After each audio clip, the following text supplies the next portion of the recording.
भगवान उमानाथ, दीनानाथ, करुणाघन, सगळ्या देवामध्ये भोळा देव तो फक्त महादेव आहे. माझ्या ताईंनो, आपल्या जीवनामध्ये कुठलेही प्रापंचिक अडचणी असू द्या, इहलोक परलोकातले सगळ्या अडचणी सोडवण्याचं काम भगवान शंकराची उपासना करते. आणि या आताच्या काळामध्ये शिव उपासना, शिवभक्ती ह्याचं प्रमाण वाढत चाललेलं आहे. शिव मंदिर वाढत चाललेली आहेत, शिवभक्त वाढत चाललेले आहेत.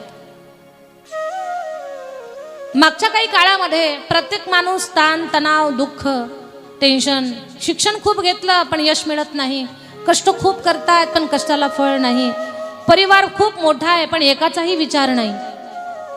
अशी परिस्थिती प्रत्येक घरामध्ये, प्रत्येक परिवारामध्ये, परिसरामध्ये, गावागावामध्ये, शहरामध्ये, सगळीकडे अशी परिस्थिती. कुठे कुठे माणसाचं माणूस पण हरवून चाललं की काय, अशी ही अवस्था आपल्याला पाहायला मिळत होती. पण भगवान शंकरालाच दया आली आणि त्या अवस्थेमध्ये लक्षात घ्या, मागच्या काही काळामध्ये मी आता जे बोलले ना, माणसाला असं वाटत होतं की आम्हाला आधार कोण आहे, आम्हाला कोण सावरणार आहे, आम्ही एवढे कष्ट करतो, आमच्या कष्टाला फळ मिळत नाही, आमचे लेकरं खूप शिकतायत पण त्यांना त्यांच्या त्या परिश्रमाला सुद्धा यश मिळत नाही. एवढा मोठा परिवार आहे, एकाचाही विचार नाही, सगळं अनुकूल आहे पण शरीर साथ देत नाही. कुणीतरी आमचं गाऱ्हाण ऐकणारं असावं, कुणाला तरी आम्ही सांगावं. पर माणसं कुणाला तरी सांगायला निघाली ना, ज्याला सांगायचं ना ते म्हणायचं आमचंच खूप मोठं दुःख आहे, तुमचं कुठं ऐकत बसावं आम्ही, आमचं कुणीतरी वाटून घ्या, असं सांगायचा विषयच नव्हता. पण आता भगवान भोलेनाथाची अशी कृपा झाली.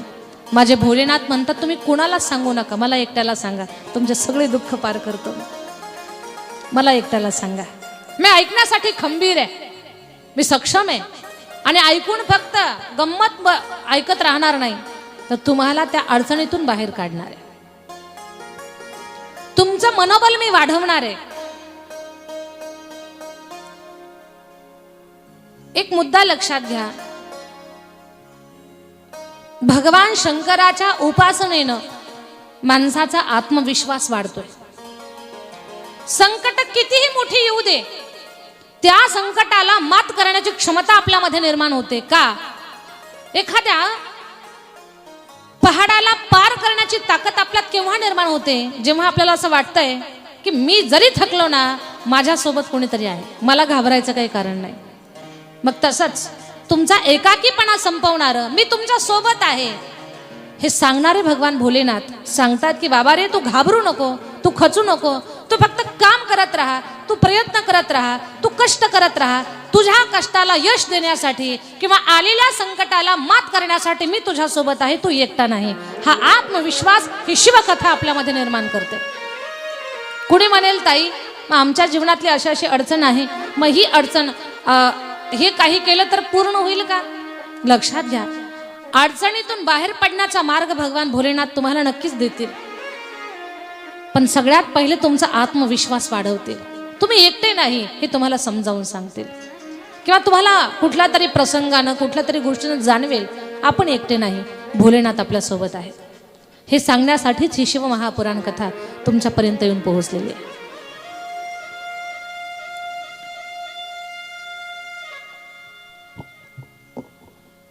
पूर्ण ही पृथ्वी पूर्ण शिवमय आहे. पूर्ण पृथ्वीवरती भगवान शंकर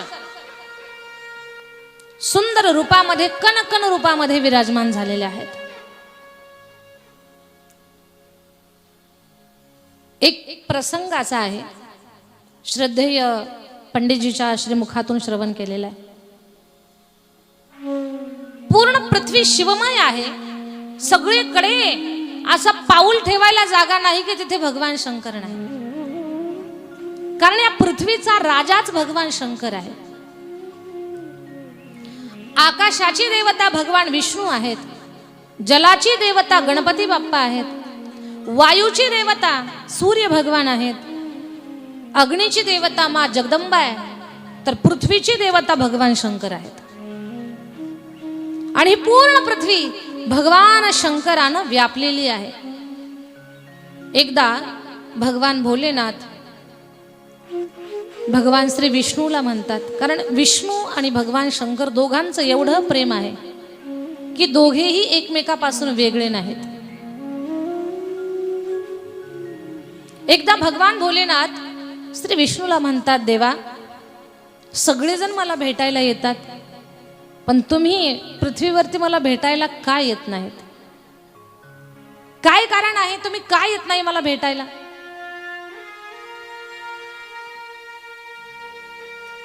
भगवान विष्णू म्हणतात, भोलेनाथ तुम्हाला भेटल्याशिवाय मला तरी कुठे राहावतं?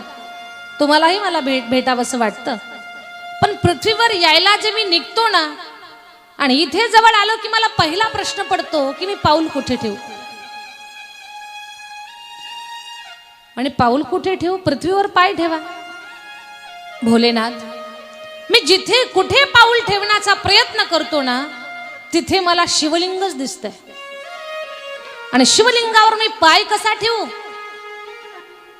मला ते शक्य होत नाही, म्हणून मी पृथ्वीच्या जवळ आलेला पुन्हा वैकुंठाला वापस जातो. मला पाय कुठे ठेवावा हा प्रश्न पडतो. कुठे पाय ठेवू हे सुचत नाही. भोलेनाथ भेटायला तर खूप यावंसं वाटतं, पण पूर्ण पृथ्वी शिवमय आहे. या पृथ्वीवरचा मातीचा कण न कण, अगदी छोट्यातला छोटा दगड किंवा मोठ्यातला मोठा दगड, प्रत्येक वस्तू शिव स्वरूप आहे.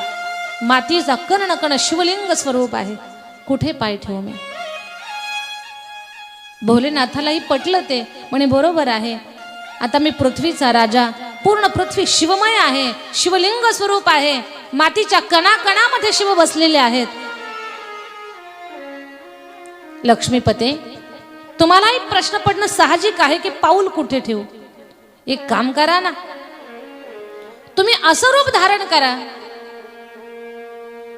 असं शरीर धारण करा की त्या शरीराला पाय नसतील. म्हणे असं कसं शरीर धारण करू की त्याला पाय नाही? म्हणे तुम्ही असं रूप धारण करा की त्याला पाय नसले पाहिजेत, आणि ते रूपही मला एवढं प्रिय व्हावं की मी माझ्या जवळ त्याला अखंड ठेवावं, आणि तुमचा आणि माझा वियोगच होऊ नये.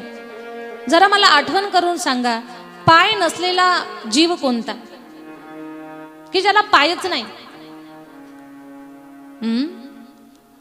सर्प. बरोबर आहे, पायच नाही. म्हणजे मला पाय लागण्याची भीतीच तुम्हाला राहणार नाही, किंवा शिवलिंगाला कुठे पायाचा स्पर्श झालाय असा प्रश्नच उभा राहणार नाही. भगवान विष्णू बोलतायत, असं कोणतं रूप आहे की त्याला, त्या शरीराला पाय नाही पण वेग खूप आहे, तुमच्या जवळ राहू शकताय, शरीर लहान आहे, कोणतं रूप घेऊ भोलेनाथ? भोलेनाथ बोलले, तुम्ही सर्प व्हा. सर्पाला पाय नाही, मग तुम्ही सर्प झाले ना, मी असा तुम्हाला उचलेन आणि माझ्या गळ्यामध्ये ठेवेन. तुम्ही अखंड माझ्या गळ्याजवळ राहिले ना, बस तुमचं माझं सानिध्य, आपल्या दोघांचा संवाद अखंड चालू राहील. भगवान श्री विष्णूला ही गोष्ट पटली, आणि श्री विष्णू भगवान सर्प रूप धारण केलं. त्यांनी साप जे बनले, सर्प जे बनले, त्या सर्पाला उचललं भोलेनाथानं. खूप आनंद झाला, आणि भोलेनाथानं सर्पाला गळ्यामध्ये धारण केलं. म्हणजे महादेवाच्या गळ्यातला जो साप आहे ते कोणाचं रूप आहे? भगवान श्री विष्णूचं रूप आहे. दोघे एकमेकाला सोडून राहू शकत नाहीत, त्यांचा दोघांचा वियोग होऊ शकत नाही. हे उदाहरण मी का सांगितलं तुम्हाला, किंवा ही गोष्ट का सांगितली, तर उद्देश एकच आहे की पृथ्वीवरच्या प्रत्येक मातीच्या कणाकणामध्ये भगवान शंकराचं वास्तव्य आहे, हे सांगायचं मला. हे पूर्ण ब्रह्मांड शिवमय आहे. हे पूर्ण ब्रह्मांड शंकरमय आहे. मग आपल्या जीवनामध्ये आपण या पृथ्वीवर राहतो, म्हणजे आपण कोणाच्या आधिपत्याखाली राहतो? आपला राजा कोण आहे? आपला मालक कोण आहे? या पृथ्वीचा जो मालक आहे तोच आपला मालक आहे. म्हणजे आपला मालक कोण झाला? भगवान भोलेनाथ. मग आता ज्या मालकाच्या छत्रछायेखाली आपण राहतो, मग आपल्याला जर अडचणी आल्या, आपल्याला जर एखादं दुःख निर्माण झालं, एखादी समस्या आपल्या समोर जर उभी राहिली, तर आपण ती अडचण कुणाला सांगितली पाहिजे? मालकालाच सांगितली पाहिजे. मग आपल्या सगळ्याचे मालक, या पृथ्वीचे मालक भोलेनाथ, त्यांना आपण आपल्या जीवनातल्या अडचणी सांगाव्यात, जेणेकरून आपल्या जीवनातल्या अडचणी संपवण्याचं काम या पृथ्वीचा राजा भगवान भोलेनाथ करतील. पूर्ण ब्रह्मांड शिवमय आहे. मातीच्या कणाकणामध्ये भोलेनाथ आहेत.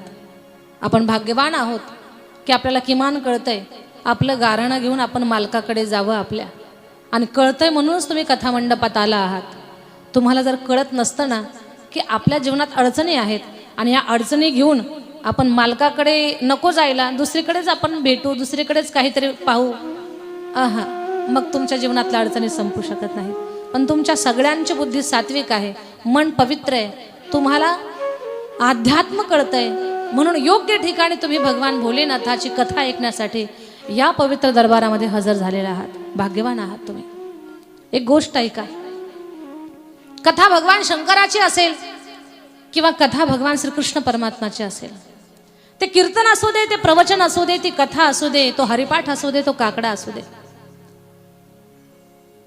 सत्संग आपल्या सगळ्यांचं कल्याण करणार आहे. सत्संग आपली आंतरिक ऊर्जा वाढवतो, माणसाचा एकाकीपणा संपवतो सत्संग. आणि ज्याच्या जीवनामध्ये सत्संग घडतोय ती माणसं भाग्यवान आहेत. बऱ्याच लोकांना भाग्यवंताची व्याख्या काय तीच माहिती नाही. बरीच लोक कुणालाही भाग्यवान म्हणतात. ज्याच्याकडे खूप संपत्ती आहे लोक त्याला म्हणतात तो भाग्यवान माणूस आहे, किती मोठं धन आहे त्याच्याकडे. एखाद्याला सौंदर्य प्राप्त झालं लोक म्हणतात काय भाग्यवान आहे, काय रूप दिले देवानं याला. एखाद्याच्या अंगामध्ये खूप ताकद आहे, तो म्हणतो तो भाग्यवान आहे, त्याला म्हणून तर बळ मिळालंय. एखाद्याला एखादं पद मिळालं, प्रतिष्ठा मिळाली, संपत्ती मिळाली, नावलौकिक प्राप्त झाला तर लोक त्याला भाग्यवान म्हणतात. पण सत्य सांगते माझ्या ताई दादांनो, ही भाग्यवंताची व्याख्या नाही. धन मिळणं म्हणजे भाग्यवान असणं असं नाही. रूप प्राप्त होणं, पैसा मिळणं, फिरायला गाड्या मिळणं, एखादं पद प्रतिष्ठा प्राप्त होणं, अंगामध्ये खूप ताकद असणं म्हणजे याला भाग्यवान म्हणता येणार नाही. जर धन, पद, प्रतिष्ठा, बल, मनुष्यबळ ही जर भाग्याची व्याख्या असती तर रावण कुठे कमी होता या सगळ्या गोष्टीमध्ये? रावणाकडे काय बळ कमी होतं का? का धन कमी होतं त्याच्याकडे? माझ्या दादांनो, या महात्म्यानं स्वतःच्या संसारावर तुळशीपत्र ठेवलं, स्वतःचं धन लोकांना वाटून दिलं, आणि ज्यांनी वैराग्य धारण केलं असे जगद्गुरु तुकोबाराया, त्यांनी रावणाचं धन सांगितलं म्हणून आपल्याला माहिती झालं की किती धन होतं त्याच्याकडे. लंके माझी घरे किती ती आई का, सांगत तसे संख्या जैशी तैसी, कोटी घरे जेथे काशाणी तांब्याची, शुद्ध कांचनाची सप्तकोटी. 7 कोटी घर शुद्ध सोन्याची होती रावणाकडे. एवढी संपत्ती आपल्यापैकी कुणाकडे आहे? 7 कोटी घरं रावणाकडे सोन्याची होती. तुमच्याकडे किती आहेत? किती कोटी घरं आहेत तुमच्याकडे सोन्याची? राहतं घर? कुणी म्हणाल ताई धन काय कुठं सांगायची गोष्ट आहे का आमच्याकडे एवढं आहे म्हणून? म्हणाल कोणी तसं. खरंच आताच्या काळामध्ये आपल्याकडे संपत्ती किती हे सांगू नये, कारण उगीच काहीतरी अडचण होण्याची शक्यता असते. पण रावणाची संपत्ती जेवढी होती तेवढी संपत्ती आज कुणाकडेच नाही. 7 कोटी घरं शुद्ध सोन्याची. बर रावणा एवढी ताकद कुणाकडे? रावणाला 20 भुजा 10 मस्तक होती. आपल्यामध्ये जे बसलेले आहेत त्यांच्याकडे किमान 5 भुजा, किमान 2 मस्तक आहे का कोणी असं? झोपल्या काका? तुम्हाला विचारते मी, आहे का कोणी असं? 2 मस्तकाचं? ताई 2 मस्तकाचं कोणी असतं इकडे कशाला आलं असतं ते? असं म्हणेल कोणी? 2 मस्तक नाही, बरं किमान 5 हात सुद्धा 5 नाहीयेत. पण रावणाचे पहा बल, 20 भुजांचा 10 मस्तकांचा बलशाली राजा रावण. त्याची ताकद तर ऐका, कैलास पर्वत हातावर घेऊन नाचत होता तो रावण. काय ताकद आहे. आता बाजारची पिशवी आपण बाजारापासून घरापर्यंत 10 जागेवर टेकवतो. ताकद राहिली का आपल्या अंगामध्ये?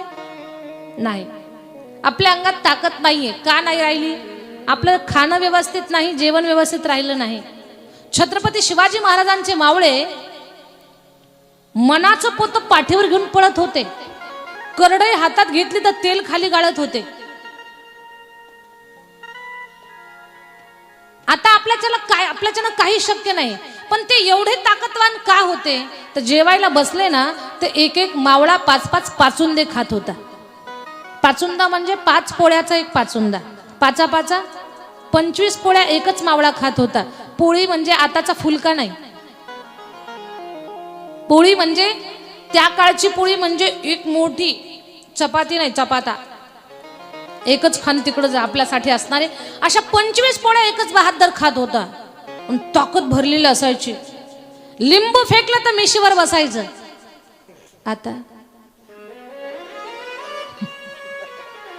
आता काळ बदलला, परिस्थिती बदलली. आता कठीण आहे सगळं. बाजारची पिशवी आपण 10 जागेवर टेकवतो. आता मच्छर मरत नाही. मच्छरला घाबरून आपण जागा बदलतो, पण मच्छर आपल्याच्यानं मरत नाही. तर हे सगळं का सांगते आहे मी तुम्हाला? रावणासारखं बल सुद्धा आज कुणाच्या अंगात नाही. रावणासारखी संपत्ती नाही. जर मनुष्यबळ ही जर खरंच भाग्यवंत असल्याचं लक्षण असेल, म्हणजे भाग्यवान कुणाला म्हणायचं त्याच्यावर आपण चर्चा करत आहोत.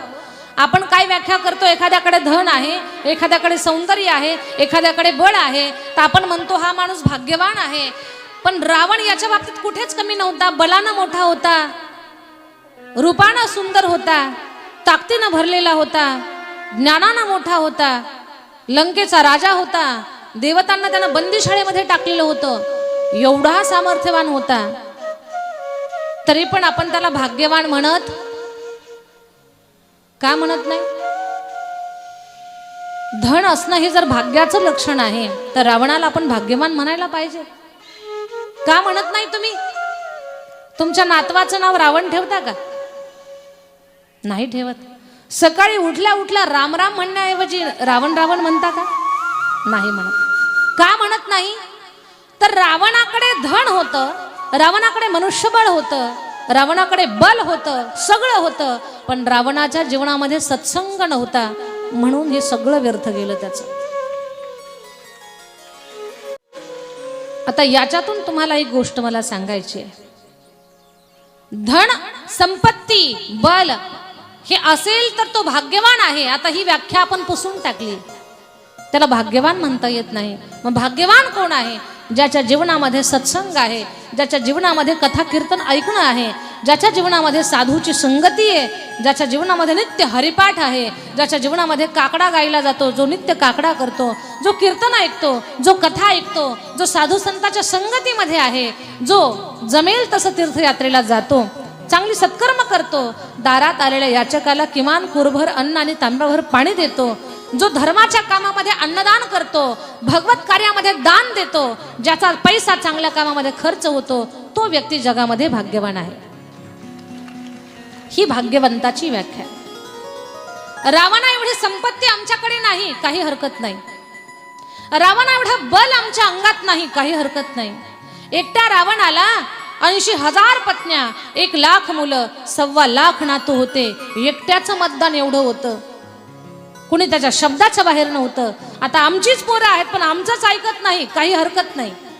रावणा एवढं मनुष्यबळही आपल्याकडे नाहीये, काही हरकत नाही. पण तुमच्या जीवनामध्ये जर हा सत्संग असेल ना, तर तुम्ही नक्कीच भाग्यवान आहात. रावणाही पेक्षा तुम्ही भाग्यवान आहात.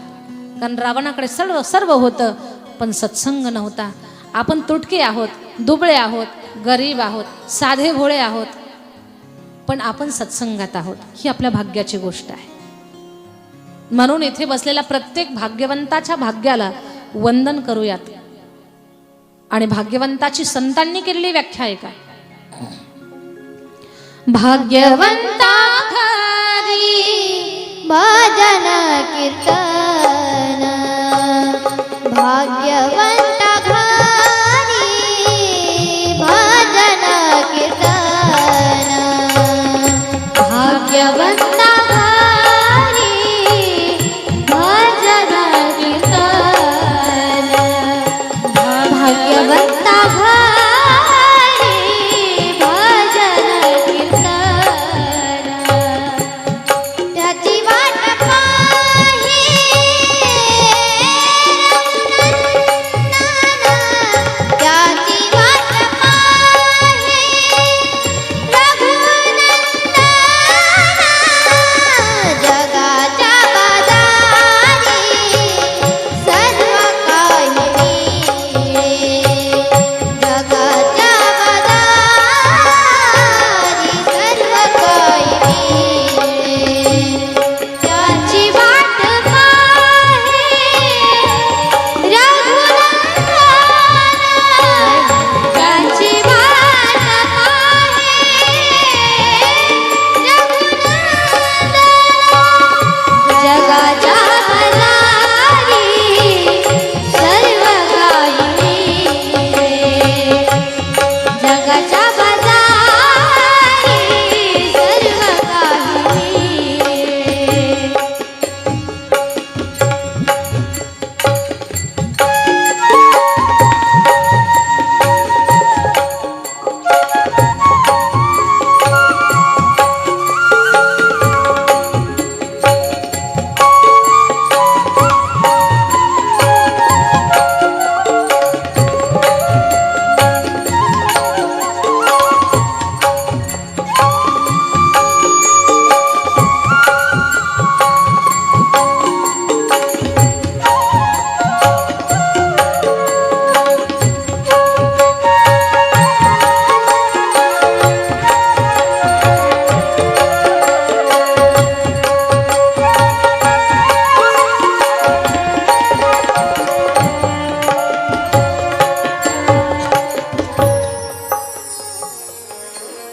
भाग्यवंताची व्याख्या संतांनी केली आहे.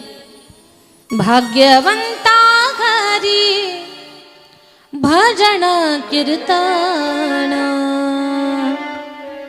त्याची वाट पाहे रघुनंदन. भाग्यवंता घरी भजन कीर्तन, त्याची वाट पाहे रघुनंदन. तर आपण सगळेजण भाग्यवान आहोत की आपण सर्व भाग्यवान लोक इथे कथा ऐकण्यासाठी एकत्रित आलेलो आहोत. शिवमहापुराण हा जो ग्रंथ आहे, तर या ग्रंथामध्ये भगवान शंकराची उपासना कशी करावी अशा भगवान परमात्माच्या संदर्भातल्या देवाच्या सहज कृपा करणाऱ्या कथा आपल्याला ऐकायलाही मिळणार आहेत. वेदव्यासांनी हा ग्रंथ तयार केला आणि हा जेव्हा ग्रंथ तयार झाला तर तो ग्रंथ तुमच्या आमच्यासाठी इथे सहज उपलब्ध झालेला आहे. या शिवमहापुराणमध्ये 24,000 श्लोक आहेत, 7 संहिता आहेत आणि 24,000 श्लोकांचा हा सुंदर ग्रंथ आहे. हा जो ग्रंथ आहे तो आपल्या जीवनातलं दुःख, दारिद्र्य, दैन्य संपवणारा आहे. पापी माणसाने जरी ही शिवमहापुराण कथा ऐकली तर त्याचं पाप संपून जाईल, त्याच्या जीवनामध्ये क्रांती होईल, बदल होईल, एक ऊर्जा मिळेल आणि कितीही मोठं संकट जीवनामध्ये आलं तर त्याला पार करण्याची क्षमता त्याच्यामध्ये निर्माण होईल. एक मुद्दा लक्षात घ्या, या मृत्यूलोकामध्ये आपण सर्वजण पूर्वजन्मामध्ये केलेले भोग भोगण्यासाठी आलेलो आहोत. माझं बोलणं लक्षात घ्या बरं का. कुणी जर म्हणत असेल की माझ्या जीवनामध्ये दुःखच नाही, माझ्या जीवनात अडचणच नाही, तर समजावं तो व्यक्ती खोटं बोलतोय. असं होऊ शकत नाही. कारण या मृत्यूलोकामध्ये तुम्ही आम्ही सगळेजण दुःख भोगण्यासाठी चाललेलो आहोत. कारण या लोकाला भोगभूमी म्हणतात. ही कर्मभूमी आहे, भोगभूमी आहे. केलेल्या पूर्वजन्मामध्ये केलेल्या कर्माची फळं भोगण्यासाठी आपण इथे आलेलो आहोत. म्हणून मी सुखी आहे किंवा माझ्या जीवनात दुःखच नाही असं कुणीच म्हणायचं कारण नाही. हा, दुःखाचे प्रकार वेगळे वेगळे असतील आपल्या जीवनामध्ये, वेगळे वेगळे असतील. कुणाला शरीराचं दुःख असेल तर कुणाला परिवाराचं दुःख असेल, कुणाला परिवाराचं दुःख तर कुणाला परिसराचं दुःख. प्रकार वेगळे असतील पण प्रत्येक माणूस दुःखी आहे. दुःखाचे 3 प्रकार आहेत: आधी भौतिक ताप, आध्यात्मिक ताप आणि आधी दैविक ताप. आध्यात्मिक ताप म्हणजे शरीरामध्ये निर्माण होणारे आजार, ताप येणं, खोकला लागणं, सर्दी होणं, अनेक प्रकारचे रोग लागणं, आध्यात्मिक ताप. आधी भौतिक ताप, शरीर चांगलं आहे पण परिवारच चांगलं नाही. सासूचा त्रास, सासऱ्याचा त्रास, सुनेचा त्रास, कुणाचा त्रास, सगळ्या परिवाराचा त्रास. हे झाले की शेजाऱ्यांचा त्रास, हे जर चांगले असतील तर. म्हणजे त्रास नाही असं कुणीच नाही. मुलाचं लग्न जमना त्याचं टेन्शन, मुलीला मनासारखं स्थळ मिळाना त्याचं टेन्शन, वेळेवर पाऊस पडाना, केळीला भाव मिळाना, हे सगळं तणाव, टेन्शन. हाताखाली एक पण सून नाही, ती बाई टेन्शन मध्ये. माझ्या हाताखाली सून कधी येईल? आणि जिच्या हाताखाली 4-4 सुना आहेत ना, ती सुद्धा टेन्शन मध्ये, या माहेरी कधी जाते? कारण त्या माहेरी गेल्याशिवाय शुद्ध तुपातला शिरा खाताच येत नाही. म्हणजे प्रत्येक माणूस तणावामध्ये आहे. परिसराचा त्रास, परिवाराचा त्रास. आणि हा त्रास नसेल, आरोग्य चांगलं असेल, घरातली लोक चांगली असतील, परिसर चांगला असेल तर लक्षात घ्या, नैसर्गिक काहीतरी त्रास आपल्याला झाल्याशिवाय राहणार नाही. हे का सांगते मी तुम्हाला? मला दुःखच नाही असं इथे कोणीच म्हणू शकत नाही.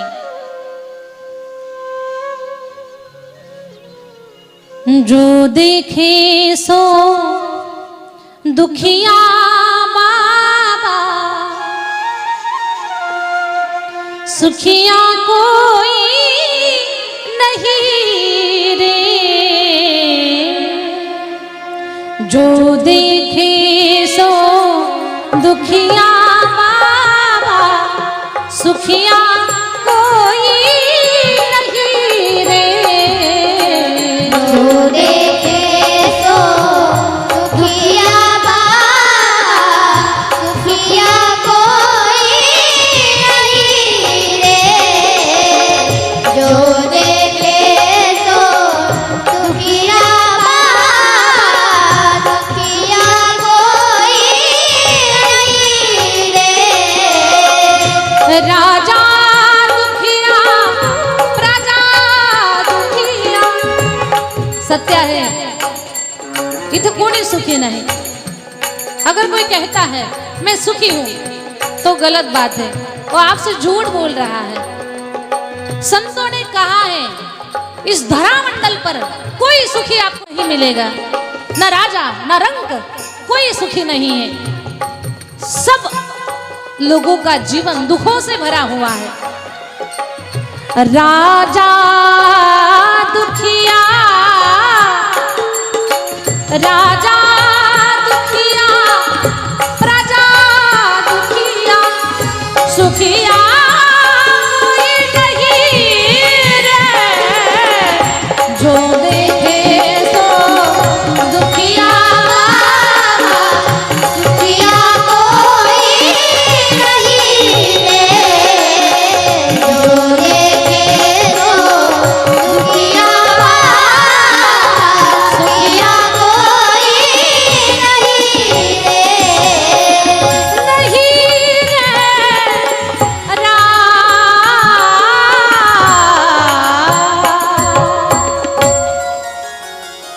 म्हणत असेल कुणी मी सर्व सुखी आहे, तर ती माणूस तुम्हाला फसवतय, तुम्हाला आणखी तुमच्या दुःखामध्ये भर घालतय. कारण दुसरं सुखी असलेलं आपल्याला कुठं सहन होतंय. जळगाव शेजारचं सुखी आहे हे पाहवतं तरी का आपल्याला? म्हणजे आपल्याला आणखीच ॲलर्जी होते, आणखीच आपला पित्त खवळतंय. झालं का? दुःख वाढलं की नाही? मग जे तुम्हाला म्हणताय ना मी सर्व सुखी आहे, समजावं ते तुमच्या दुःखात भर घालतंय. ऐकू नका त्याचं. या जगामध्ये कोणीच सुखी नाही, कोणीच सुखी नाही. प्रत्येकाचं जीवन दुःखानं भरलेलं आहे. पण तुम्हाला या दुःखातही तुमचा आत्मविश्वास वाढवण्याचं काम, तुमचं दुःख शीतल करण्याचं काम किंवा त्या दुःखातून बाहेर पडण्यासाठी तुम्हाला मार्ग दाखवण्याचं काम शिवमहापुराण करणार आहे. ते तुम्हाला सांगणार आहे. घाबरू नका, या मार्गाने चाला, असं करा. प्रश्न सुटतच नसतील तर माझं नामस्मरण करा. उपाय ऐका बरं, सगळ्यात मोठा उपाय. कुठल्याही प्रकारचं दुःख तुमच्या जीवनातलं असू द्या, आधी भौतिक, आधी दैविक, आध्यात्मिक, म्हणजे नैसर्गिक त्रास, परिसराचा त्रास आणि आपल्या शरीराचा त्रास, ह्या तिन्ही त्रासांना जर संपवायचं असेल तुम्हाला, तर भगवान परमात्माच्या नामाचं स्मरण करा. माझं बोलणं कान देऊन ऐका.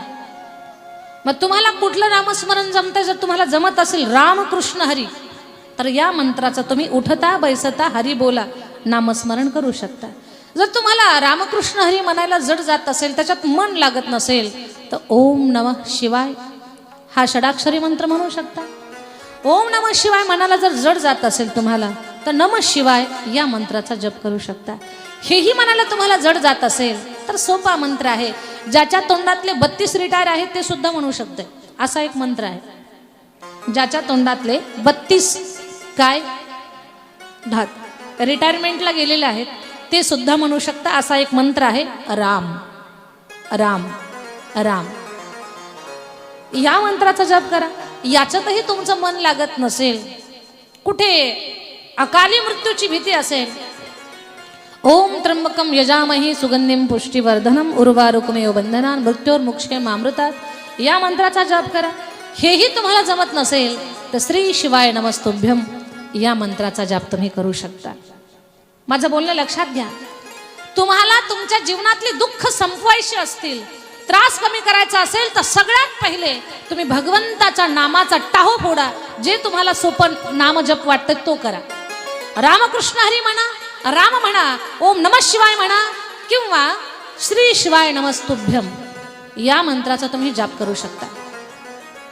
जो तुम्हाला सोपं वाटतंय ते, पण नामस्मरण करा. आता तुम्ही म्हणाल, ताई दीदी नामस्मरण केल्यानं काय होईल? तर नामस्मरण केल्यानंतर पहिले तुमचं पाप संपून जाईल. नामस्मरण केल्यानं काय होईल? पहिले तुमचं पापच संपून जाईल. प्रमाण आहे आमच्याकडे. घेताना घेताना विठोबाचे हो हो हो पर्वत जळतील पापाचे. जय हो. पर्वत जळतील पापाचे, पर्वत जळतील पापाचे, हो पर्वत जळतील पापाचे. ऐसा नामाचा महिमा, ऐसा नामाचा महिमा, वेदशीला लालसिंहा, वेदशीला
जर तुमच्या जीवनात सुखी व्हायचं असेल तर आजपासून ही गोष्ट चालू करा. भगवंताचं नामस्मरण करा. घेता नाम विठोबाचे, पर्वत जळती पापांचे. दुसरा पुरावा देते. मला सांगा, आपल्यामध्ये हरिपाठ कुणाकुणाला माहिती आहे? माहिती आहे हरिपाठ. नित्य हरिपाठ करणारे थोडे असतील, पण हरिपाठ माहिती आहे आपल्याला. हात खाली घ्या. हरिपाठामध्ये माऊलींनी सांगितलंय, नामासन कीर्तन साधना पायी सोपे, जळतील पापे जन्मांतरीची. पाप जळेल तुमचं. सगळ्यात पहिलं सांगते तुम्हाला, नामस्मरण करायला चालू करा. तुमचं पाप जळून जाईल. आणि पाप जर कमी झालं तर तुमचा त्रास आपोआप कमी होईल. तुम्हाला त्रास का होतोय? हे पापाची फळं भोगतोय आपण. मग तो शारीरिक असेल, पारिवारिक असेल किंवा परिसरातला असेल. आपल्या जीवनामध्ये जो त्रास आहे ना, हे आपल्या पापाचं फळ आहे. आणि जर पापच कमी झालं तर त्रास काय होणार आहे आपल्याला? सगळ्या गोष्टी आपल्या मनासारख्या होतील. पण त्याच्यासाठी काय करायचं? सगळ्यात सुरुवात कुठून करायची? जो मंत्र आपल्याला चांगला वाटतो, जो सोपा वाटतो, जिथे आपलं मन लागतं. मन लागणं फार गरजेचं आहे बरं. नाहीतर राम राम तर म्हणतंय पण शंकराचं ध्यान करतंय. भेद नाही त्यांच्यामध्ये, पण मन लागलं पाहिजे. म्हणून जो मंत्र तुम्हाला सोपा वाटतो तो चालू करा. सांगते बरं मी तुम्हाला एक गोष्ट. वृंदावनला आता मी दुर्गा उत्सवाच्या अगोदर जाऊन आले. तशी बऱ्याच वेळेला गेले होते मी, पण आता मी गेलो दुर्गा उत्सवाच्या अगोदर वृंदावनला. 7-8 महिन्यापासून एका महाराजांचे व्हिडिओ मी फॉलो करत होते यूट्यूबला. त्यांच्याबद्दल सगळ्यांना माहिती आहे. श्रद्धेय प्रेमानंदजी महाराज. प्रेमानंद महाराजांच्याकडे आज साऱ्या जगाचं आकर्षण आहे. मी फक्त देशाचं म्हणत नाही. आपले सगळे क्रिकेटपटू, सिनेस्टार सगळे जाऊन आले त्यांच्याकडे. विराट कोहली मागच्या काही दिवसामध्ये जाऊन आले.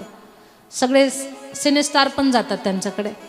आपल्या देशातली सगळी जी मातब्बर एक ग्रेड जी लोक आहेत ना, ती सगळी त्यांच्याकडे जाऊन येतात. परदेशातले लोक तर रोजच आहेत त्यांच्याकडे, रोज. परदेशातले आहेत नवल नाही, पाकिस्तानमधले सुद्धा लोक त्यांच्याकडे जाऊन आले. व्हिडिओ आहेत त्यांचे. तर त्या महात्म्याचं दर्शन घेण्याचं भाग्य मला मिळालं बरं. आणि दुसरी माझ्या भाग्याची गोष्ट, त्या महाराजांच्या समोर मी भजन गायलं, राधा राधा. तर एवढा आनंद झाला. 2 महिन्यामध्येच ते भजन जवळजवळ 4.5 लाख लोकांनी पाहिलं ते भजन. देशभरातले लोक, जगभरातले लोक ते भजन पाहतात. तर त्या महाराजांचं बद्दल मी का सांगते तुम्हाला? प्रेमानंद महाराजांना यूट्यूबवर तुम्ही सर्च करा. प्रेमानंद महाराजांना 17 वर्षापासून दोन्ही किडण्या नाहीत. किती वर्षापासून? 17 वर्षापासून दोन्ही किडण्या नाहीत. पण त्या महाराजांच्या चेहऱ्यावरचं तेज, म्हणजे 2.5 वर्षाचं लेकरू जेवढं तेजस्वी दिसतं ना, तेवढे तेजस्वी दिसतात ते. त्यांना कोणीतरी विचारलं, बाबा 17 वर्षापासून दोन्ही किडण्या नाहीत तुम्हाला, आणि एवढं तेज आणि एवढ्या ताकदीनं प्रवचन करता, हे कसं शक्य आहे? रोज 2:30 वाजता तुम्ही वृंदावन परिक्रमेला जाता, हे कसं शक्य आहे? तुमच्या किडण्या कुठे आहेत? तुम्हाला किडण्याच नाही, ते कसं शक्य आहे? तर महाराजांनी उत्तर काय दिलं? दादा, माझी एक किडनी राधा आहे, तर दुसरी किडनी कृष्ण आहे. काय म्हटलं? तुम्ही कशावर जिवंत आहात? ते फक्त राधा राधा राधा राधा या नामाचा उच्चार करता, दुसरं काहीच नाही. हां, साधू संतांची प्रवचन त्यांच्या चरित्रावरती प्रवचन देतात, राधा राधा नामस्मरण करतात, दुसरं काहीच बोलत नाही. राधा राधा. हे कशाचा परिणाम आहे? हां, आजार त्यांच्या सोबत आहे, पण त्या आजारावर मात करण्याचं बळ त्यांना कशानं मिळालंय? नामस्मरणानं मिळालंय. तसं संकट कधीच आपला पाठलाग सोडणार नाहीत, समस्या कधीच आपला पाठलाग सोडणार नाहीत, पण त्या समस्यावर मात करण्याचं बळ तुम्हाला मिळेल. कशानं? नामस्मरणानं. आज शिवमहापुराणमध्ये आपण संकल्प करायचा आहे, आजपासून माझं पाप कसं कमी होईल? कारण पाप भोगण्यासाठीच आम्ही सगळेजण इथे आलेलो आहोत, कर्माची फळं भोगण्यासाठी आलेलो आहोत. तर हे पाप संपवण्याचं काम भगवंताचं नाम करणार आहे. म्हणून तुम्हाला जे सोपं वाटतंय ते श्री शिवाय नमस्तुभ्यम, नमः शिवाय, ओम नमः शिवाय या मंत्राचा जाप आपण करू शकतो. नमः शिवाय, ओम नमः शिवाय, हर हर भोले नमः शिवाय, नमः शिवाय, ओम नमः शिवाय, हर हर भोले नमः शिवाय. सर्वांनी म्हणा नमः शिवाय, ओम नमः शिवाय हर हर भोले नमः शिवाय नमः शिवाय नमः शिवाय हर हर भोले नमः शिवाय नमः शिवाय नमः शिवाय हर हर भोले नमः शिवाय नमः शिवाय सर्वांनी म्हणा, सर्वांनी नमः म्हणा. शिवाय हर हर भोले नमः शिवाय नमः शिवाय हर हर भोले नमः शिवाय नमः शिवाय नमः शिवाय हर हर भोले नमः शिवाय नमः शिवाय हरि नमः बोल. शिवाय हर हर शिवाय नमः शिवाय नमः शिवाय हर हर नमः शिवाय नमः शिवाय नमः शिवाय नमः शिवाय नमः शिवाय नमः शिवाय नमः शिवाय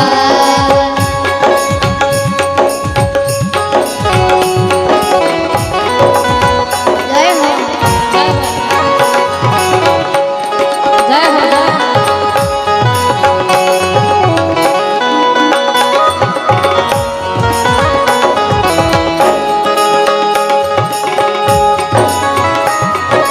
जय हो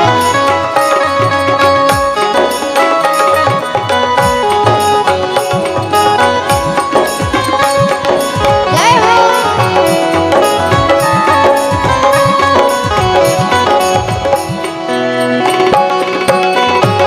जय हो जय हो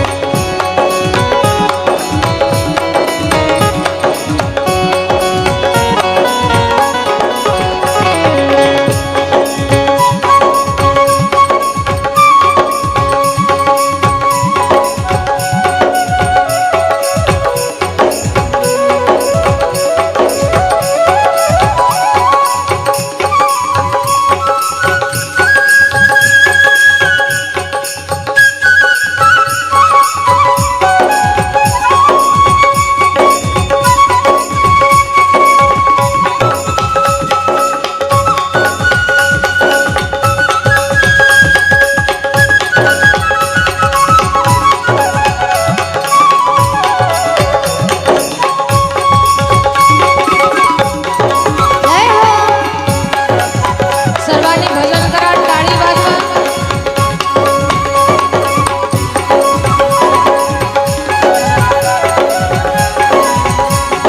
दिगंबरा दिगंबरा श्रीपाद वल्लभ दिगंबरा दिगंबरा दिगंबरा श्रीपाद वल्लभ दिगंबरा दिगंबरा दिगंबरा श्रीपाद वल्लभ दिगंबरा दिगंबरा दिगंबरा श्रीपाद वल्लभ दिगंबरा श्रीपाद वल्लभ दिगंबरा श्रीपाद वल्लभ दिगंबरा श्रीपाद वल्लभ दिगंबरा श्रीपाद वल्लभ दिगंबरा दिगंबरा दिगंबरा श्रीपाद वल्लभ दिगंबरा दिगंबरा दिगंबरा श्रीपाद वल्लभ दिगंबरा दिगंबरा दिगंबरा श्रीपाद वल्लभ दिगंबरा टाळी दिगंबरा दिगंबरा श्रीपाद वल्लभ दिगंबरा दिगंबरा दिगंबरा श्रीपाद वल्लभ दिगंबरा दिगंबरा दिगंबरा श्रीपाद वल्लभ दिगंबरा दिगंबरा दिगंबरा श्रीपाद वल्लभ दिगंबरा दिगंबरा दिगंबरा श्रीपाद वल्लभ दिगंबरा दिगंबरा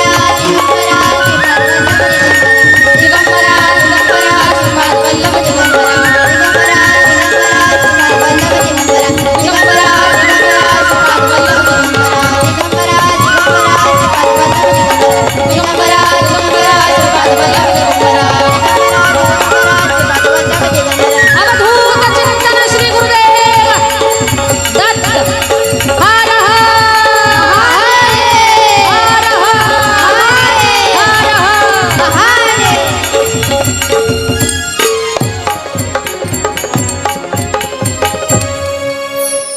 तर आपण आपल्या जीवनातल्या अडचणी संपाव्यात याच्यासाठी सगळ्यात पहिलं काय करायचं?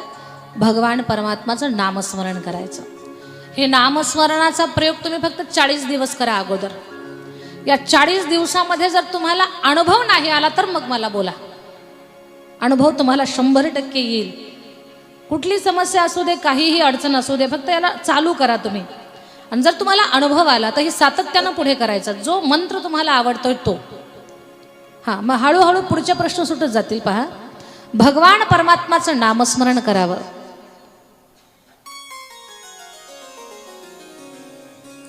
आणि नामस्मरण तर करावं, त्यानं आपली बुद्धी शुद्ध सात्विक होते, वाणी शुद्ध होते, मन शुद्ध होतं. दुसऱ्याची निंदा आपल्या कानानं आपण ऐकायची नाही. दुसरी गोष्ट काय करायची? आपण देवाची कथा ऐकायची. चुकीचं काही ऐकू नका. कथा नाही ऐकायला मिळाली काही हरकत नाही, पण कोणाची निंदा तरी कानानं ऐकू नका.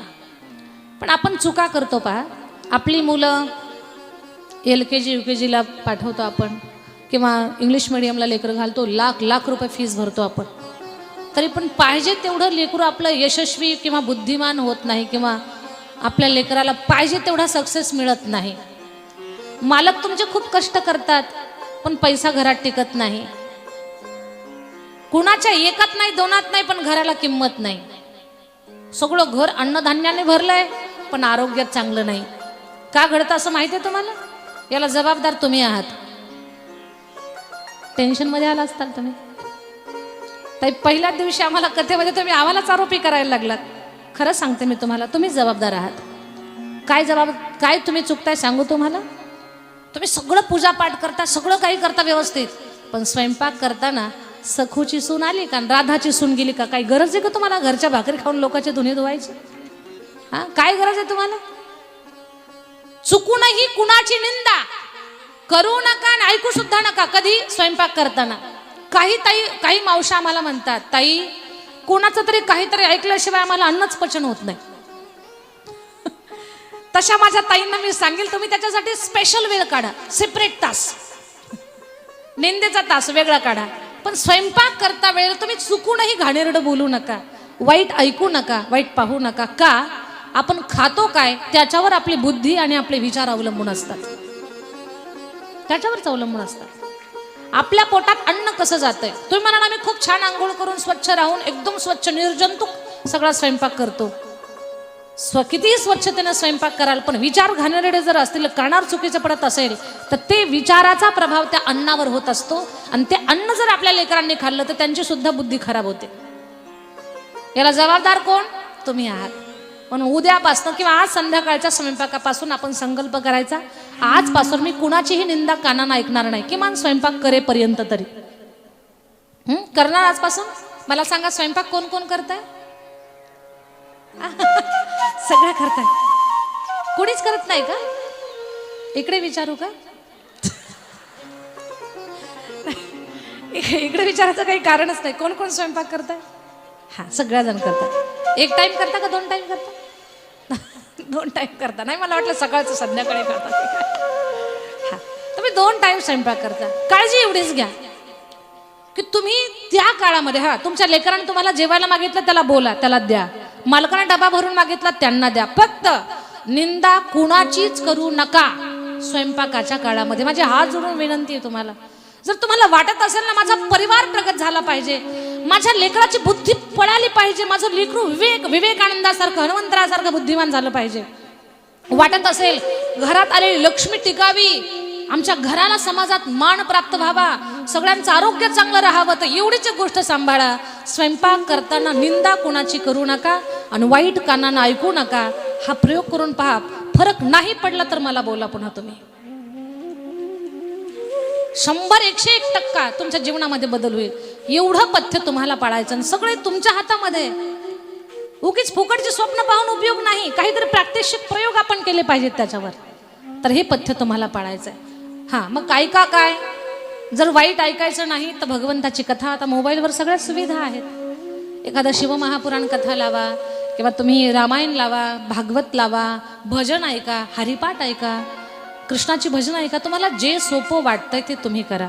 पण चुकीचं त्या काळामध्ये कुठलं चुकीचं वाक्य तुमच्या कानावर नको पडायला, तुमच्या तोंडून बाहेर नको पडायला. हे दुसरं पथ्य आता तुम्हाला सांगितलं आहे. पहिलं नामस्मरण करायचंय. सुखी जर व्हायचं असेल तर, जीवनामध्ये सुख नांदावं, सगळ्या परिवाराला सुख मिळावं असं जर वाटत असेल तर हे पहिलं पथ्य नामस्मरण. दुसरं पथ्य स्वयंपाक करताना चुकीचं बोलायचं नाही, चुकीचं ऐकायचं नाही. तेवढा वेळ. नंतर तुम्हाला मोकळीक आहे, नंतर कुठलं बंधन नाही घालणार मी तुम्हाला, पण तेवढा काळ काळजी घ्या. शिवमहापुराणमध्ये सध्या देखील या सगळ्या गोष्टी आलेल्या आहेत. ई मानवा पाप कृतो दुराचारत खला कामादी निरता नित्यम तेपि शुद्ध ते नैवहा. म्हणजे तुम्ही भगवान परमात्माची कथा श्रवण करा, त्याचं नामस्मरण करा. कारण हे शिवमहापुराण आपल्या सगळ्यांचं कल्याण करणारं आहे. या शिवमहापुराणचं महात्म्य असं सांगितलं. कथेच्या पहिल्या दिवशी असं सांगतात, या शिवमहापुराण कथेचं महात्म्य सांगतात की ही शिवमहापुराण कथा अट्टहासानं ऐकली तर ती कल्याण करतेच, पण चुकून जरी ऐकली तर ही कथा आपलं कल्याण करते. हा प्रभाव शिवमहापुराण कथेचा आहे. त्याच्यासाठी पहिली कथा सांगितली एका पुरुषाची आणि दुसरी कथा आहे एका स्त्रीची.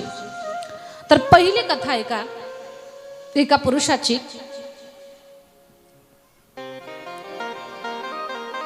मृत्यूलोकामध्ये एक नगर आहे, शिवमहापुराणमध्ये आलेली कथा आहे.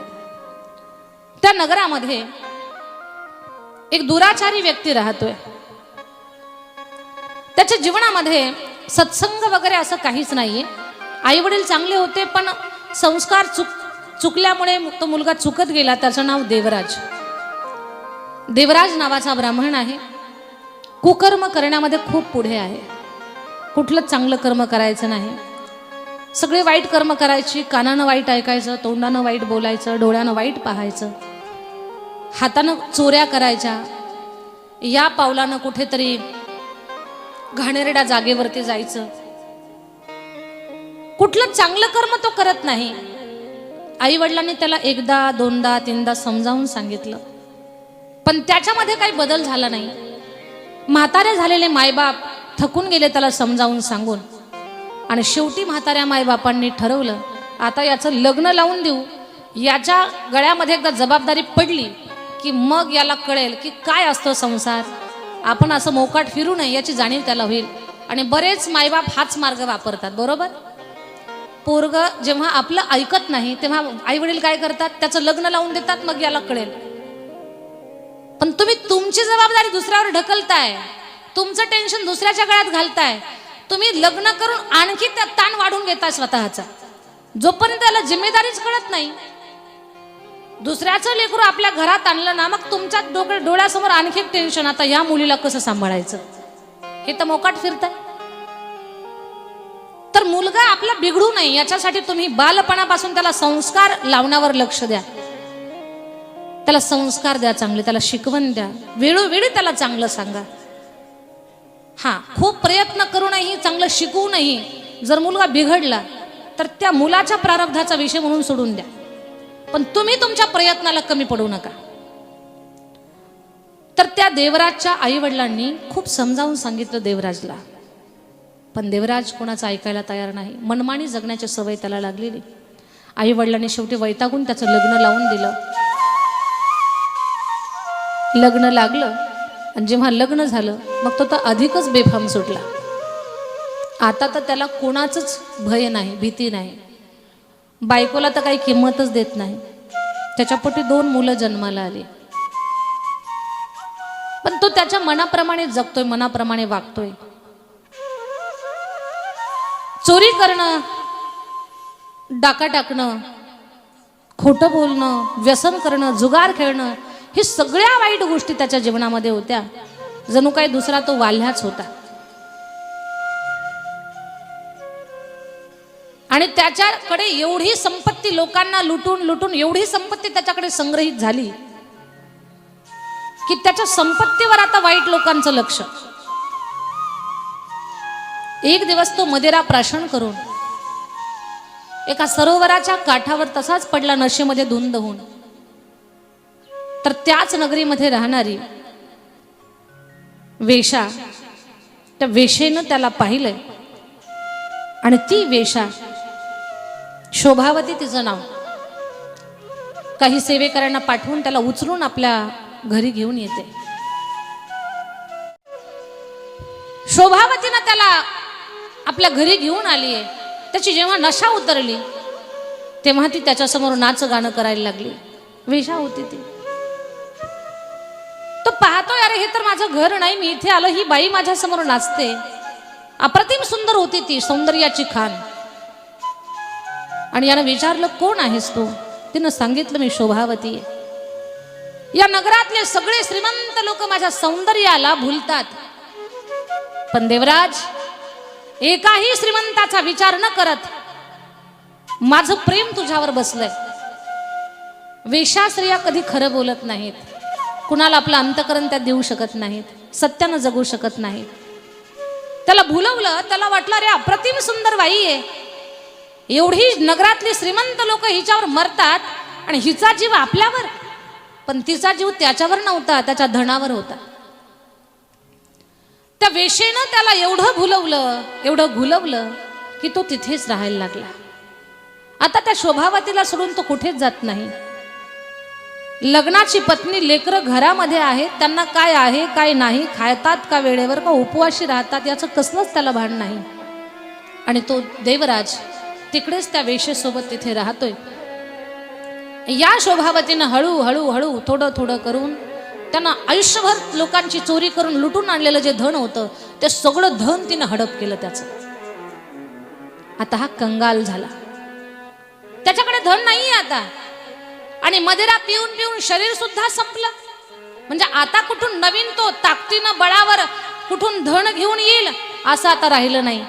अंगात ताकद आहे तोपर्यंत चांगली कामं करा.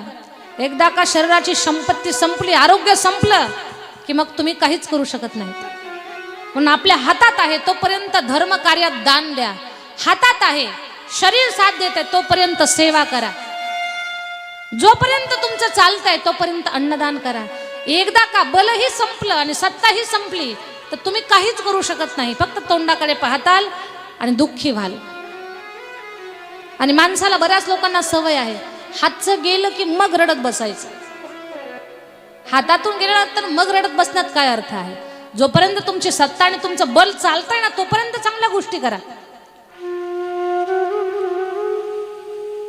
तर तो देवराज शरीराला संपला. कथा लक्षपूर्वक ऐका. आता ऐका, तुम्ही म्हणाल की वेगळे वेगळे कथा आहे. हा, शिवमहापुराणमध्ये वक्ता बदलला की कथा सांगण्याची पद्धतही बदलते, भाव बदलतात. हा, कथेचा उद्देश एकच असतो की तुम्हाला नेमकं काय सांगायचं, पण कथाकाराच्या सांगण्यामध्ये फरक असतो. तर तो देवराज, त्याच्या अंगातली शक्ती संपली, बल संपलंय. आणि ती शोभावती, तिच्या लक्षात आला आता हा काही कामाचा नाही राहिला.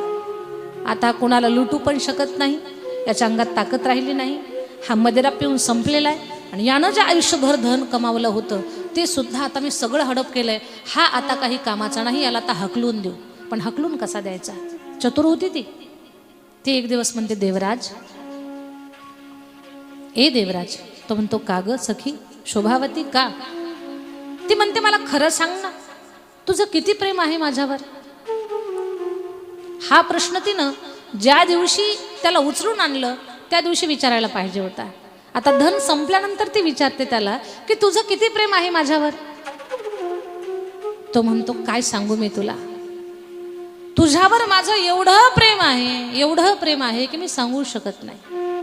माझं प्रचंड प्रेम तुझ्यावरती आहे.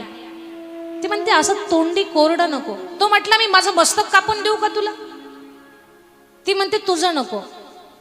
तुझी एक पत्नी आहे आणि 2 मुलं आहेत, त्यांचं मस्तक कापून आण. आणि तू जर त्यांचं मस्तक कापून आणलं ना तर मी समजेन, अरे काय तुझं प्रेम आहे माझ्यावर, तुझा किती जीव आहे माझ्यावर. मूर्ख देवराज वेशेचं ऐकून मध्यरात्रीला आपल्या लेकरा बाळांची मस्तक कापण्यासाठी निघाला. दुर्बुद्धी, आयुष्यभर वाईट कर्म केलं. आता अंतकाळात शेवटच्या टप्प्यात सुद्धा त्याला वाईट बुद्धी वेशीच्या सानिध्यामध्ये आहे. अंग अशक्त झालेलं होतं, पण तिला प्रेम दाखवायचं होतं की किती माझं तुझ्यावर प्रेम आहे. धारदार शस्त्र त्यानं हातात घेतलंय. लोकांना मारण्यासाठी ज्या शस्त्राचा तो वापर करत होता ना, लोकांचे गळे उतरवण्यासाठी, लोकांची हत्या करण्यासाठी ज्या शस्त्राचा वापर करत होता ना, त्याच शस्त्रानं आता तो त्याचा परिवार संपवतोय. दादा मध्यरात्रीला आलाय. टिमटिमणारा दिवा घरामध्ये लावलेला होता. त्यानं घर सोडल्यापासून त्या घराची अवकळा झालेली होती. पत्नी फक्त त्याची वाट पाहत होती. माझा पती एक ना एक दिवस माझ्याकडे नाही, पण लेकरांच्या आशेनं तरी येईल. तिला काय माहिती, तिचा पती या परिवारासाठी काळ म्हणून येणार आहे. पतिव्रता होती बिचारी, साधी बोळी होती, सज्जन होती, गरीब परिवारातली होती. तिच्या आई वडिलांचा निर्णय चुकलेला होता, पण ती स्वतःच्या प्रारब्धाला दोष देत होती, मायबापाला दोष देत नव्हती. आणि ती बिचारी स्त्री गाढ झोपेमध्ये, एक लेकरू पोटाशी, एक पाठीशी. आणि त्याच रात्री नेमकं लेकरानं झोपेत अन्न मागितलं होतं. आई 2 दिवस झाले का आम्ही उपवाशी आहोत, आम्हाला खायला काहीतरी दे ना मा. मिठाचा खडा पाण्यामध्ये भिजवून तिनं लेकराच्या ओठावर फिरवला होता आणि लेकरू ओठ चाटत झोपी गेलेलं होतं. रडत रडत तेही झोपली होती. परमेश्वरा, असं काय पाप केलं मी माझ्या मागच्या जन्मामध्ये की माझा पती मला सोडून गेला. परमेश्वरा, काय पाप होतं माझं की माझ्या लेकराला मी 2 वेळेचं अन्न सुद्धा देऊ शकत नाही. खूप रडली आणि देवाला एकच म्हणत होती, देवा मला 1 वेळेचं अन्न देऊ नको, पण माझ्या लेकराच्या जेवणाची व्यवस्था कर. माझ्या पतीला तरी पाठव, त्याला तरी सद्बुद्धी घाल. झोपी गेली ती. मध्यरात्रीला देवराज आला. पत्नीवरचं प्रेम संपलेलं होतं, लेकरांवरची माया संपलेली होती. अनेक लोकांची हत्या केलेलं ते शस्त्र हातामध्ये होतं. त्यानं त्याला धार लावलेली होती. चोर पावलानं, पावलांचा आवाज होऊ नये अशा हिशोबात तो दारामध्ये आला. घराला दरवाजा सुद्धा राहिलेला नव्हता. एकट्या स्त्रीनं कसं जगायचं असतं माझ्या ताईंनो. ज्या घरामध्ये करता पुरुष नाही त्या स्त्रीचं जीवन फार कठीण असतं. बरं, कित्येकांच्या वाईट नजरा त्या घराच्या उंबरठ्यावर पडतात, हे मी तुम्हाला या व्यासपीठावरून सांगू शकत नाही. अवघड असतं एकट्या स्त्रीचं जीवन. ती फक्त वाट पाहत होती. आला तो छोटासा मंद दिवा होता. त्या मंद दिव्याच्या प्रकाशामध्ये त्यानं पाहिलंय, माझी पत्नी झोपलेली, माझी 2 लेकरं झोपलेली आहेत. माया नाही फुटली, त्याला दया नाही आली. त्यानं ते शस्त्र घेतलं. माझ्या ताईंनो, ज्याच्या नावाचं कुंकू जिनं कपाळावर लावलंय, ज्याच्या नावाचं मंगळसूत्र जिनं गळ्यामध्ये घातलंय, ज्याच्या नावाचं जोडवं पायामध्ये सरकवलंय, आणि उठल्यापासून झोपेपर्यंत जी देवाला एकच प्रार्थना करते, माझा पती देवा एकदा घरी पाठव, अशी जी प्रार्थना ज्याच्यासाठी करते. एवढंच नाही देवा, तो घरी तर येईल, त्याला पाठवच, पण तो जिथं असेल तिथं त्याला सुखी ठेव. पतिव्रता नारीचं लक्षण काय म्हणते, देवा माझा पती जिथे असेल ना तिथे त्याला सुखी ठेव, फक्त त्याला घरी येण्याची बुद्धी घाल. त्याच त्याच्या पतिव्रता पत्नीवर त्यानं त्या धारदार शस्त्राचा असा वार केला की त्याला आई सुद्धा म्हणता आलं नाही. सपकन गळ्यावर वार केला, मस्तक धडा वेगळं झालं. तोच वार, ते शस्त्र उचललं, 2 वार लेकराच्या गळ्यावर केले आणि मस्तक घेऊन पळत सुटला. तो देवराज पळत निघाला. शोभावती, शोभावती, शोभावती, मी आलोय, माझ्या 2 लेकराची, माझ्या पत्नीचं मस्तक घेऊन आलोय. त्या मस्तकावरचं कुंकू त्या शोभावतीनं पाहिलंय, चेहऱ्यावरचं हसू पाहिलंय. तुटलेलं मस्तकही काहीतरी पुटपुटत होतं. तिला जाणवलंय की ही त्याचं नाव घेते, देवराज देवराज म्हणते. ते शोभावती तुटलेली मस्तक पाहून आणि त्याचं अंग रक्तबंबाळ झालेलं पाहून घाबरली, भयभीत झाली. ती मागे सरकली आणि त्याला म्हटले, ए मूर्खा, हो मागे. तो म्हणतो, मला मूर्ख का म्हणते तू, आणि मला मागे सरकायला का सांगते? तू तर मला सांगितलं ना तुझ्या पत्नीची मस्तक घेऊन ये, लेकरा बाळांचं मस्तक घेऊन ये. माझं तुझ्यावर किती प्रेम आहे हे दाखवण्यासाठी मी घेऊन आलोय.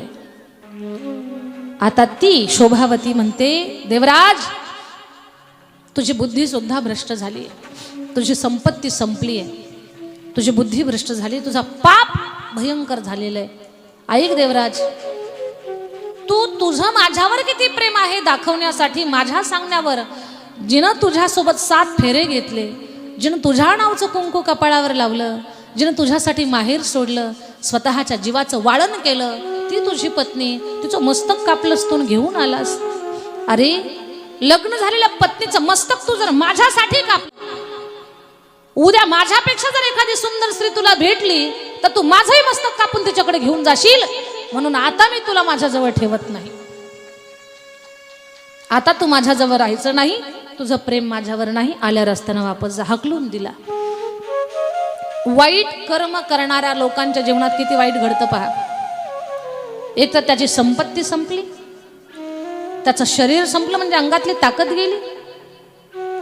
काही का असताना त्याच्या परिवारानं याही अवस्थेमध्ये त्याला सांभाळलं असतं. कारण आपला परिवार आपल्याला कधीच टाकून देत नाही. माझ्या दादानो, किती चुका करा, किती पाप करा, किती काही करा, कधीच आपला परिवार आपल्याला टाकून देत नाही, आपल्याला वाऱ्यावर सोडत नाही. हा, समाज आपल्याला नाही स्वीकारणार, पण आपल्या रक्तमासाची माणसं आपल्याला वाऱ्यावर सोडू शकत नाहीत.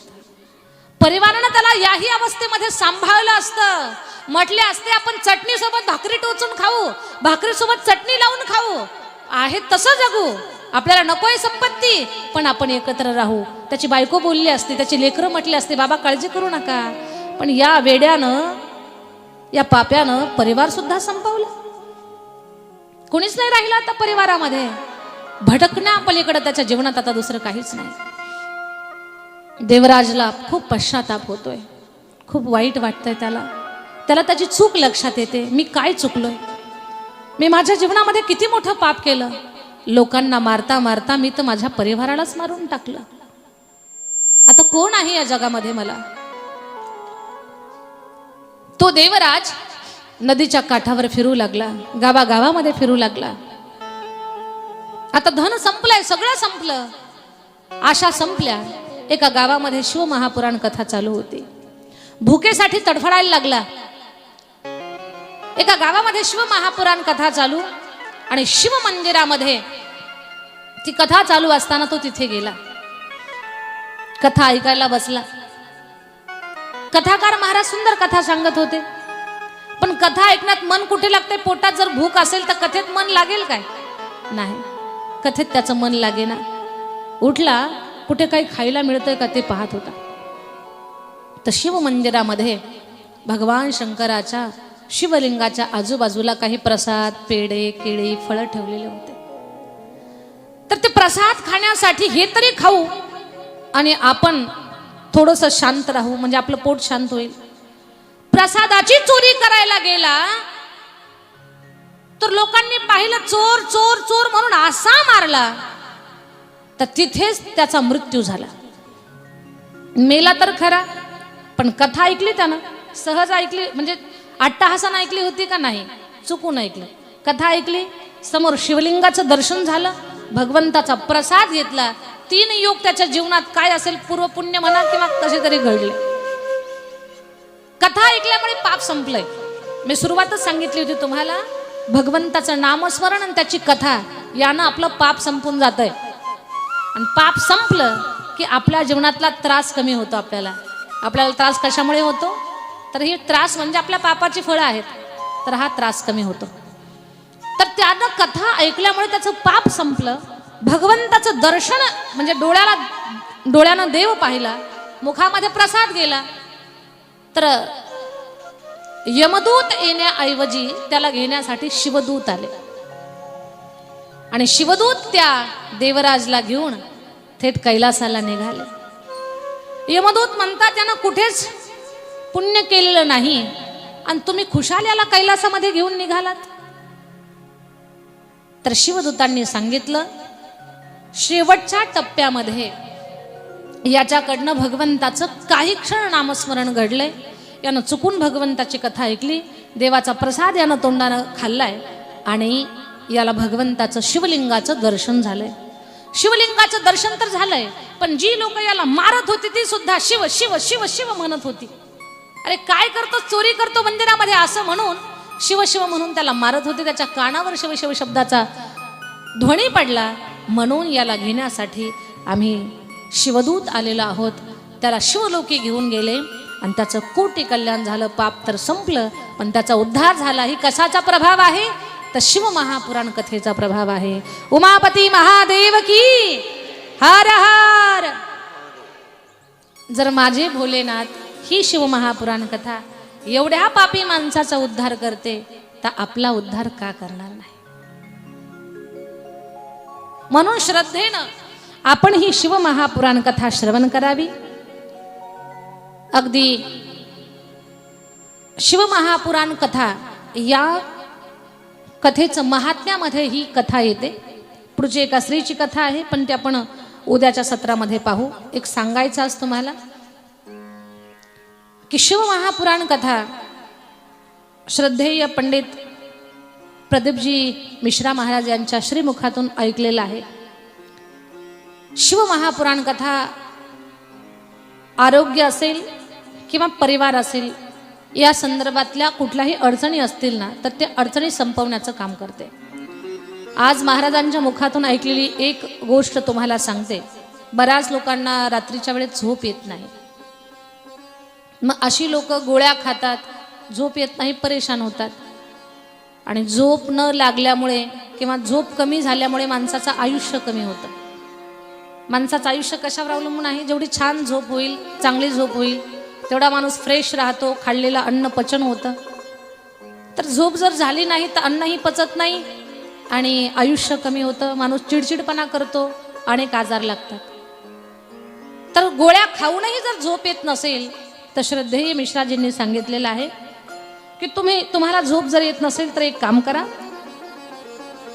झोपायच्या वेळेला हातावर पाणी घ्या. एक चमचाभर, देवपूजेचा जो चमचा असतो किंवा आपला जेवणाचा जो चमचा असतो, त्या चमचाभर पाणी घ्या तळ हातावरती. आणि भगवान शंकराच्या 5 मुली आहेत, तर त्या 5 मुलींचं नाव घ्या. हातावर पाणी घ्या. पहिलं नाव अगोदर ओम नमः शिवाय किंवा श्री शिवाय नमस्तुभ्यम किंवा नमः शिवाय, तुम्हाला जे सोपं वाटतंय ते त्या मंत्राचा उच्चार करा अगोदर. आणि तो उच्चार केल्यानंतर हातावरती पाणी घेऊन जया ते पाणी पिऊन घ्या. असं परत पुन्हा पाणी घ्या. नंतर विषहरा, भगवान शंकराचं ध्यान करा, पाणी पिऊन घ्या, त्याला आचमन म्हणतात. परत तिसऱ्यांदा पाणी घ्या चमचाभर. श्यामली बारी असं नाम घ्या भगवान शंकराच्या मुलीचं. शंकराचं ध्यान करा, पाणी पिऊन घ्या. चौथ्यांदा दाऊतली, हातावर पाणी घ्या, त्याचं आचमन करा. आणि देव नावाची मुलगी, 5व्यांदा पाणी घ्या, देव नाम घ्या आणि पिऊन घ्या. म्हणजे भगवान शंकराच्या 5 मुलींचं नामस्मरण करून जर आपण आचमन केलं, जया, विषहरा, श्यामलीबारी, दौतली आणि देव, असं जर 5 मुलींचं नामस्मरण करून पाणी घेतलं आणि काही क्षण नमः शिवाय नमः शिवाय नमः शिवाय नमः शिवाय एक तर म्हणजे तोंडानं उच्चार करत तुम्हाला झोप येईल. 7 दिवस जर अशा पद्धतीने तुम्ही हे प्रयोग केले तर पंडितजी सांगतात की तुम्हाला जो झोपेचा त्रास आहे ना, तो तुमचा कमी होईल. सारं जग त्यांनी जे सांगतायत त्या गोष्टीला फॉलो करतात. तर त्यांच्याच श्रीमुखातून श्रवण केलेल्या काही गोष्टी मी तुम्हाला सांगत आहे. झोपेचा त्रास ज्यांना असेल त्यांनी भगवान शंकराच्या 5 मुलींचं नाव घेऊन 5 वेळा आचमन करायचं. नमः शिवाय नमः शिवाय नमः शिवाय असं नामस्मरण करत झोपण्याचा प्रयत्न करायचा आहे. 7 दिवस जर हा प्रयोग केला तर नक्कीच झोपेचा जो त्रास आहे तुम्हाला, त्या अडचणीतून तुम्ही बाहेर याल. उमापती महादेव की जय. कोणी म्हणाल ताई गोळी खाऊनही झोप येत नाही, असं नाव घेतलं ना झोप येईल का? एक मला सांगा, एखाद्या व्यक्तीचं तुमचं काही जमत नाही, त्याचं नाव ऐकल्यावर झोप उडून जाते की नाही?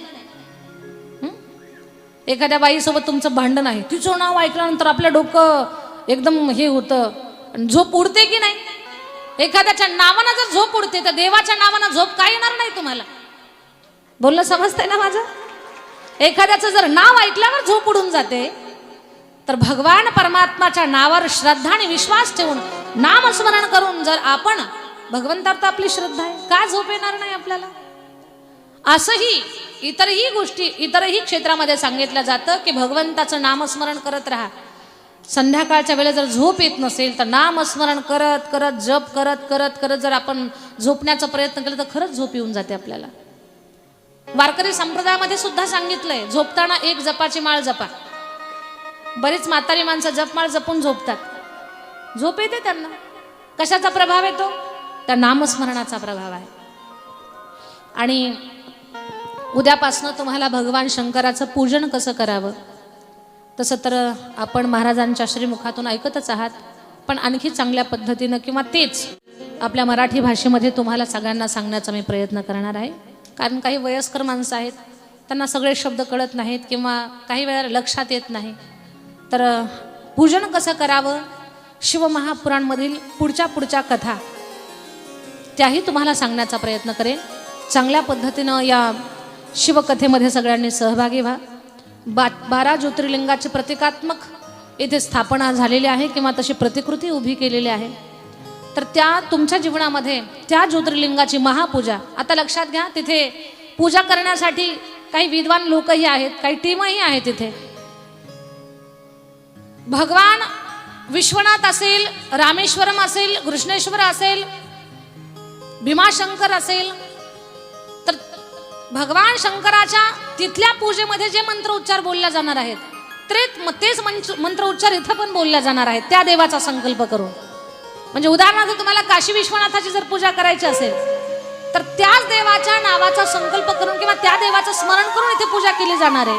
म्हणजे इथे केलेली पूजा तिथे जाऊन पोहोचणार आहे.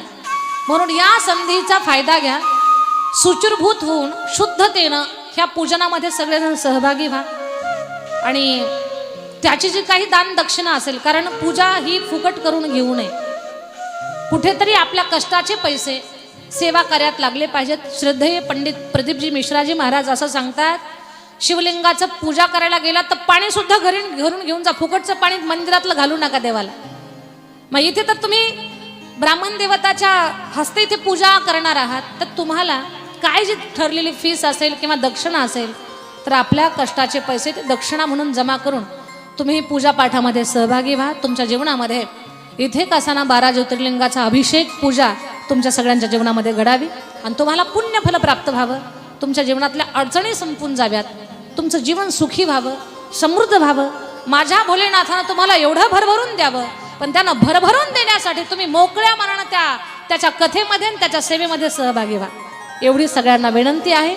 आता याच्यानंतर आरती होईल, आरतीसाठी तयारी करून घेऊ. झाके पण आहे. हां लक्षात. 1-2 मिनिटं सगळ्यांनी खाली बसायचे, मध्येच कोणी उठू नका. झाकी दर्शन होईल आणि नंतर आरती होईल. झाकी दाखवेपर्यंत आरतीची तयारी करून घ्या.